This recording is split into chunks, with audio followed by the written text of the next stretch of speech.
ريبورتاج النشرة ينقلنا إلى منطقة خطوط وديات أرقام بالجماعة القروية الجدورية، حيث تتواجد شجرة أرقام بكثرة هناك وتتميز بطولها الفارع وبثمارها التي أثبتت الدراسات مؤخرا أنها الأكبر بالمنطقة، في وقت كان العديد من المهتمين يظنون أن تواجدها لا يتعدى مناطق شمال طنطان. منطقة سبيطي وأحرش وديانها مغيد والامتداد الشاسع لوديات أرقان ومنطقة أفرا نماذج حية للتواجد الكثيف لشجرة أرقان بالجماعة القروية الإجديرية. امتداد نباتي يتميز بطول فارع حوالي 12 مترا وبثمار أثبتت أنها هي الأكبر في الجنوب. وبعد دراسات مستفيضة على هذه الشجرة بأكادير خرجت النتائج مبهرة من حيث جودة الزيوت والقيمة الغذائية الكبيرة لهذه الشجرة، مما سيفتح آفاقا واعدة لشجرة أرقان جنوب خط عرض 23 شمالا.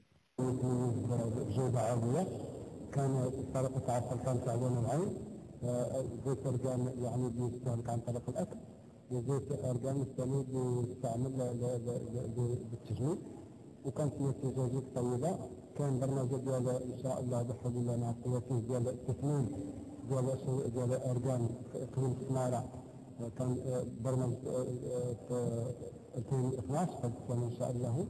أهمية نتائج الشجرة وتواجدها بكثرة حدا بالمسؤولين عن الجماعات القروية الإجديرية إلى التماس المساعدة التقنية من مختلف المتداخلين من أجل تثمينها وخلق مناصب شغل موسمية للمهتمين بهذا المنتوج الذي يميز مناطق مختلفة من الجنوب.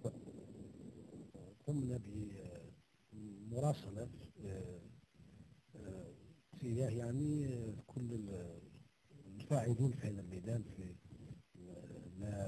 الفلاحة، وكالتنمية الأقاليم الجنوبية،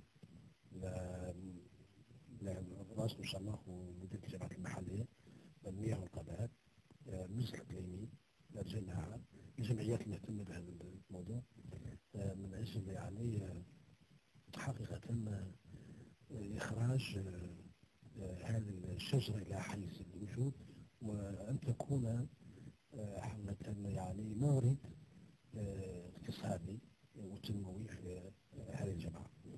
ولا شك أن توالي سنوات الجفاف والرعي غير المنظم وانعدام محميات لهذه الشجرة بالمنطقة عوامل قد تقوض الطموحين إلى الرفع من مستوى الاهتمام بها في منطقة لم يكن يظن أحد أن شجرة أرقان تتواجد بها، في الوقت الذي يظن الكثيرون أنها لا يتعدى تواجدها شمال منطقة وادي درعا.